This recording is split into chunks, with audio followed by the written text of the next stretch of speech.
completed the walls and the doors, and I also put up the framing for the front porch so that I can start on the roof. Now, I'm not going to build trusses on the ground and then put them up and build the roof that way. I'm just going to build all the roof frame elements on the top.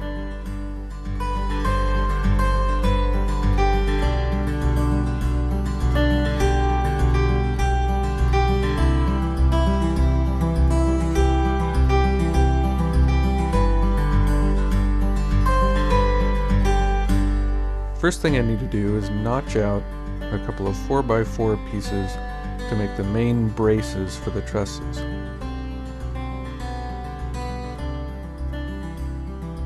I measure the 4x4 pieces, notch into them with my circular saw about halfway through on either side.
Cut the 4x4 posts down to about 11 inches.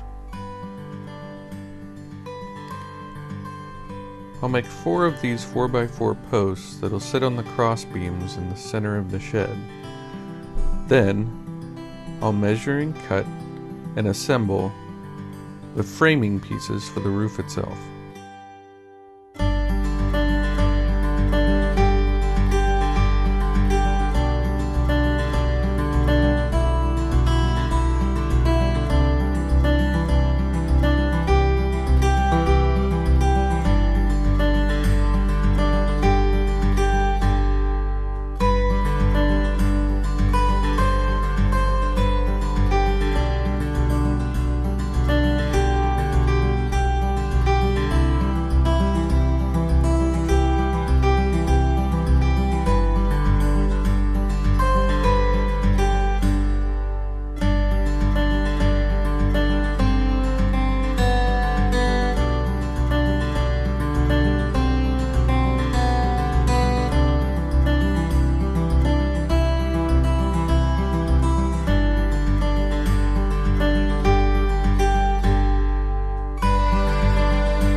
I've marked and measured the notches that I'll need for the beams to hang on the edge frame and on the post block. I fit them into place and make sure everything fits right, and then I can mark my cross beam and cut the corners off so that they'll match the slope of the roof.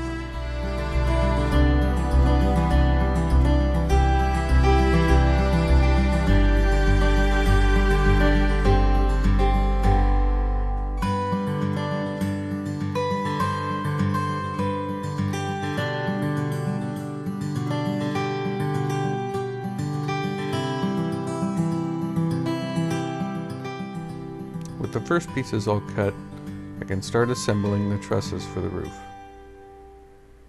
Again, I'm not building them on the ground and then putting them up. I'm building them in place on top of the shed.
Framing is complete, but I need to measure and adjust all the corners so that my fascia board will fit perfectly.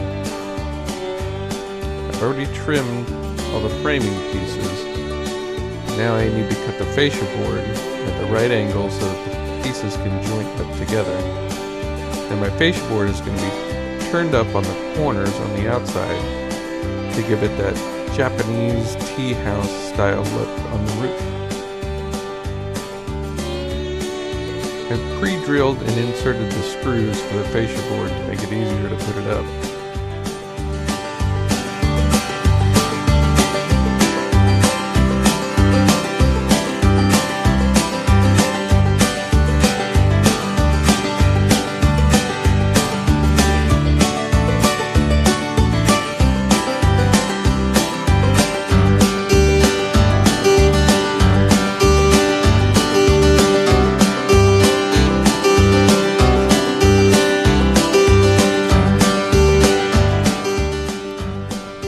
The bottom piece on the front fascia board is one 12-foot long 2x4.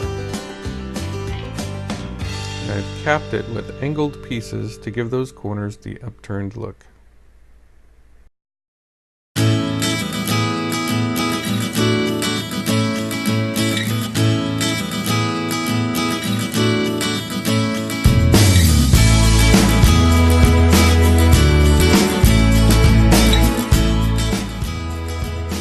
Now it's time to put up the plywood for the roofing. Put a 1/2 inch thick 4-foot by 8-foot sheet of plywood up onto the roof framing and mark it so that I know where it needs to be cut.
plywood sheet in place and screw it in with 2-inch general use screws.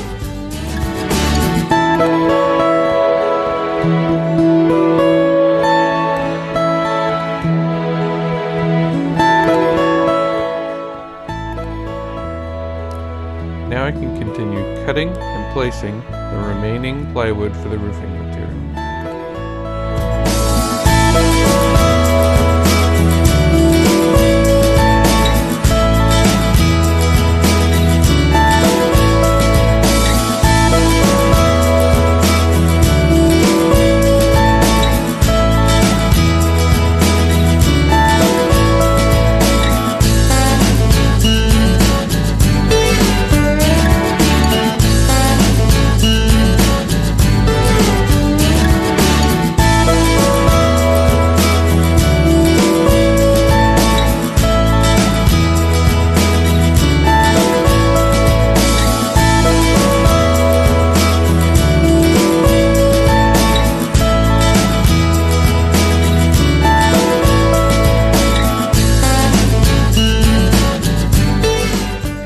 With all the plywood in place, now I can start laying down tar paper. This will protect the wood from water and moisture, and provide an underlayment for the shingles.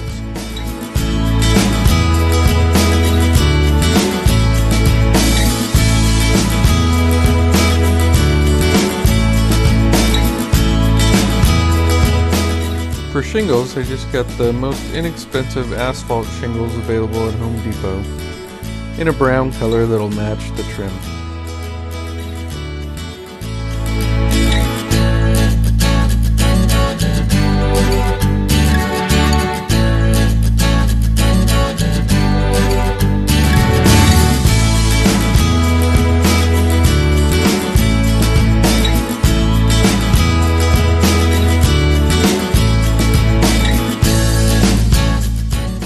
I start at the base, at the edge of the roof, with one layer of underlayment. The shingles then go on top of that, one row at a time, each butting up against each other all the way across, with the seams staggered about 6 inches apart.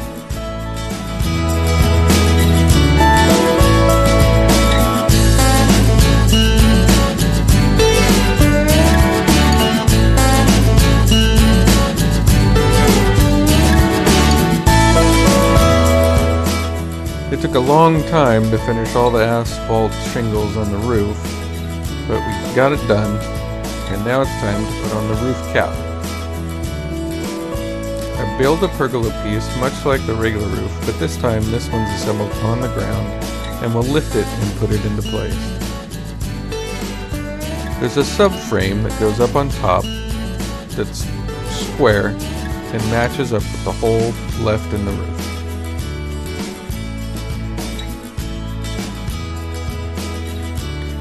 I recruited Jody to help me lift it up onto the shed so that I can put it in place.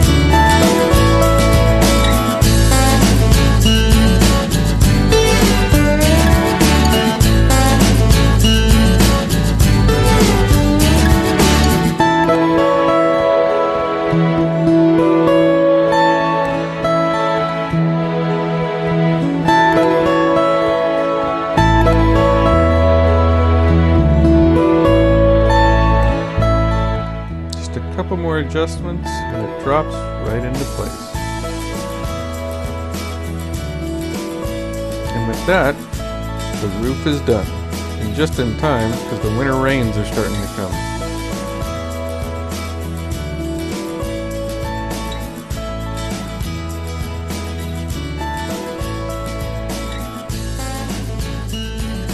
starting to look like an actual shed.